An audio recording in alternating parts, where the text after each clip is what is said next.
जिंदगी और जिंदगी का दूसरा पहलू मृत्यु। बहुत कम प्रोफेशंस हैं जो जीवन और मृत्यु इन दोनों को पूरा पूरा जीने की कला इतनी गहराई से सिखाते हैं जैसे फौज। पिताजी, नाना, दादा, ताऊ, मौसा, अब भांजा।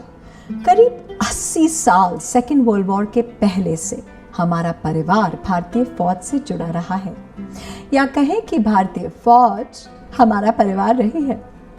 फौज के जीवन के कई रस, जोश, जज्बा, जिगर जो खबर नहीं बनते मगर नींव की तरह भारतीय सेना की जड़ों में चुप धड़कते हैं, ईथॉस, एथिक्स, वैल्यूज का संचार करते हैं।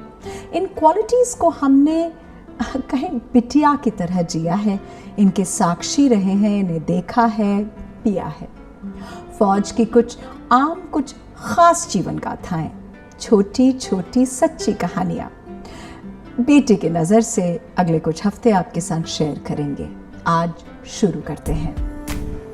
एक शाम से जब सूरज ढल रहा था, हम अपने ब्रिगेडियर मौसा जी के साथ बैठ गर्मा गर्म चाय की चुस्कियां ले रहे थे। वो थोड़ा कहानी बताने के मूड में थे, हम साथ हो लिए।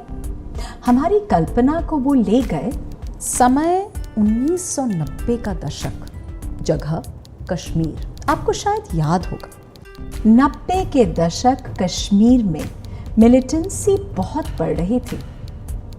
हफ्ता भर हो गया था फौज के साथ मुठभेड़ में पाकिस्तान से आए घुसपैठी तो मारे गए थे, मगर साथ पलटन के 2 जवान भी शहीद हो गए। पलटन उर्फ बटालियन, कुछ 900 ट्रूप्स, एक परिवार से भी कहीं ज्यादा गहरा रिश्ता। जवान सोल्जर्स बच्चे जैसे और अफसर उनके बुजुर्ग।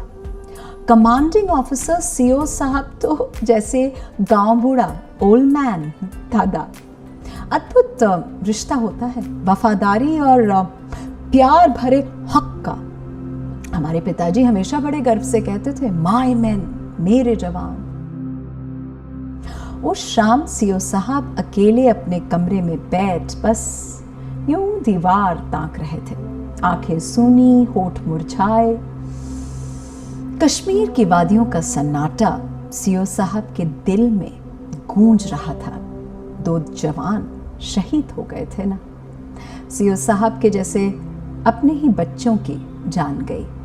जवानों के चेहरे, हाव भाव, पत्नी, बच्चे, सबकी तस्वीरें, सब जैसे सीओ साहब के दिल में एक खोखलापन पैदा कर गई थी, जिसमें कश्मीर की वो वादी, उसका भयावह सौंदर्य गूंज रहा था। सच बहुत गहरे दुख से गुजर रहे थे। जिंदगी का आगे कोई मतलब नजर नहीं आ रहा था, सब जैसे फिनिश्ड, खत्म। तभी दरवाजे पे एक दस्तक हुई। सहायक ने बताया कि सूबेदार साहब आए हैं। सूबेदार साहब अभी आने दो। सूबेदार साहब रैंक में तो जूनियर, मगर उम्र और अनुभव में सीओ साहब से बड़े। अंदर आए, सलूट किया और सीओ साहब का दुख भरा चेहरा, हाथ में विस्की का ग्लास देख मुस्कुराए। वो जानते थे कि अब सीओ साहब को संभालने की जिम्मेदारी बहुत गहरे रूप में उनकी है। गला साफ किया और बोले, साहब एक परमिशन चाहिए। आज ना ये फिल्म जो लगी है सिनेमा हॉल में, उसका लास्ट डे लास्ट शो है। मैं 30 जवानों को शो के लिए ले जाना चाहता हूँ। आप अगर अनुमति दें तो। अचानक सीओ साहब के दिल की सुनसान घाटी में जीवन की एक शांत प्यार महक उठी।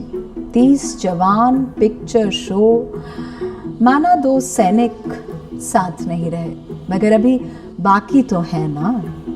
जिंदगी इनके भीतर अभी भी लहरा रही है। जिंदगी और जीना चाहती है, पल पल, पूरा पूरा जिंदगी बहना चाहती है। सीओ साहब की आंखें टिमटिमाई।